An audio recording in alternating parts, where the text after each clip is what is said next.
My name is Pablo Gallero from Argentina. I'm a journalist. Journalist, yes.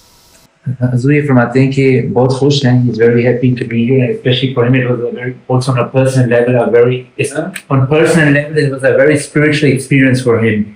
So he's very thankful to as the South say, and also the community, and especially he was very impressed by your speech where you openly criticized the Muslim behavior.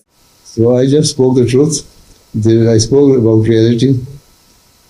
See, this is the common practice of the Muslim. They are not practicing actual Islam nor Islamic teachings.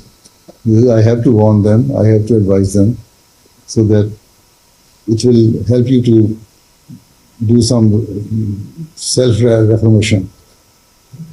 The first thing is to reform yourself, then you convey your message. Because Quran says, don't tell the people those things which you don't do yourself.